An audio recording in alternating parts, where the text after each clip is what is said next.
Hi everyone, I'm going to try making dal in this semi-pressure cooker like pot that I talked about the other day as well. I want to see how long this dal takes or how quickly it's done in this pot. So please stay tuned for this recipe. This is a very interesting recipe. For this I've taken 3/4 of a cup of yellow dal and 3/4 of a cup of orange dal. I'm going to start off with sauteing some onions and ginger garlic, and then I'll tell you the rest of the ingredients as we move along.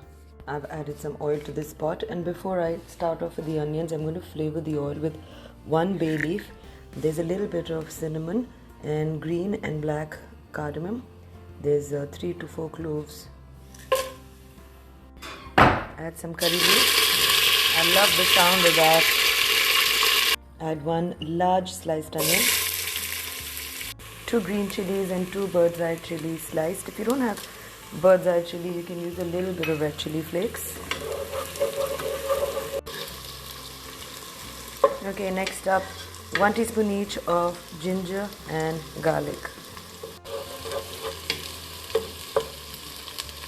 I'm going to be adding 1 teaspoon of curry powder, that's the yellow one up there, and 1 teaspoon of mixed dhania and zira powder that I got at Empress Market. It's called Dhano Jeeru Masala. You can use regular dhania and zira as well. This over here is sambar masala, which is a Parsi masala that I also got at Empress Market. If you don't have this, you're just going to use Kashmiri lal mirchi kutawa, and if you can find this, then great. And sambar masala is 1.5 teaspoon. Add that. This just adds that oomph to any dal, especially if it's with sabzi. And the Parsis make an amazing dhan saag, which I want you to Google. Alright, I have about 2 tomatoes chopped up. Add that to the mix. Look at the color. Let's salt this.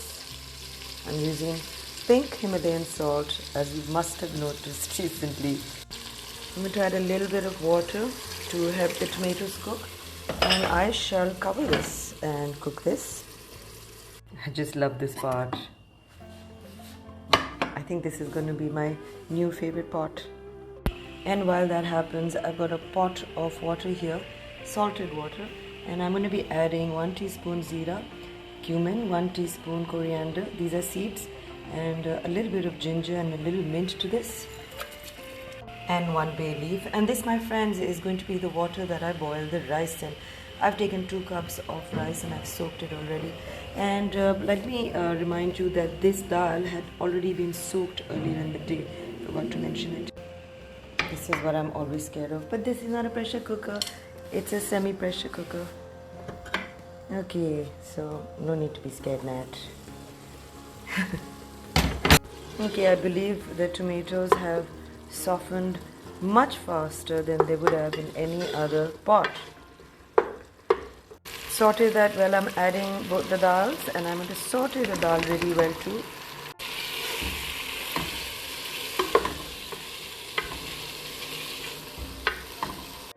I'm going to add this much amount of fresh methi, approximately a cup, smelling fabulous. And then I have 1 bunch of spinach. So when you go to the vegetable vendor, you tell him, "Bhai sahab, aap mujhe ek gachri ya gaddi spinach ki de dein." So this is that amount. I love spinach, so I'm happy that this dal has spinach. And this much is not going to be too much, so don't worry about it. I'm using the stems as well. I like this part the best. It'll reduce. It's already reduced.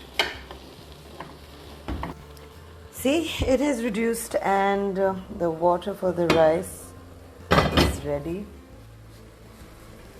Here goes.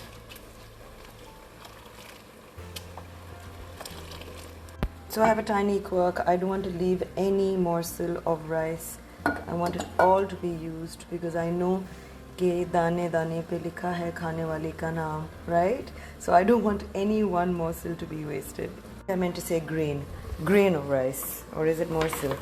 Anyway, so this is nearly done. The spinach is starting to wilt and leave liquid. I'm waiting for the liquid to dry a little. Then I'll add boiling hot water to this. Adding water. about half a liter or 3/4 of a liter. And I just wanted to show you that I've strained the rice and this is ready. I'm just going to put some mint and coriander on this. Chicken stock cube optional. Let's do the magic again.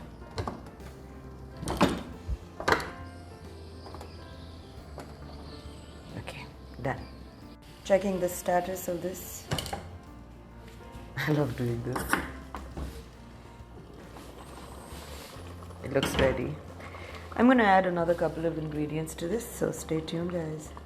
Coriander, mint, lemon juice. Okay, I've checked the seasoning is on point. I feel the salt is enough. I love the lemony taste in this. This is delicious and it's going to just be tempered. I'm going to do a little tarka or bagar, and let me just show you how it's done. Take a little bit of oil and butter and melt that in a pan. Add sliced onions to that, sliced garlic, some red chili balls and kala zira. You can use regular zira too. Okay, tadka time. I love the sound of that. And this beautiful spinach dal is ready to be eaten with the rice that I showed you earlier. I hope you guys enjoyed this recipe and I hope you give this a shot. When you do, please let me know. Thanks for watching. With the dal and chawal, I am making fried ladyfish. Now this recipe has been up on my Insta handle at least twice. I've just bought some ladyfish from the market. I told the guy selling the fish to clean the insides but leave the head and tail on. And this recipe is up on Ifnat, so you could go check it out. But I basically just put fish masala, lasan, adrak and nimbu. I really washed it well with salt. I'm a firm believer of washing seafood, poultry, meat with salt. I believe it takes the bacteria away. You can also use vinegar or lemon. Alright, so I'm going to fry this, but do check out this recipe somewhere on Ifnat. I love to cook, guys, as you can tell, but it becomes a little tiring as well. So excited about my new fish turner that my cousin got for me from William Sonoma in America. Thank you, Aisha. Love you. ये बहुत मज़े की मच्छी होती है guys, आप इसको ज़रूर बनाएं और फिर नताशा आपा को DM करके थैंक यू बोलें. Thank you for watching, guys.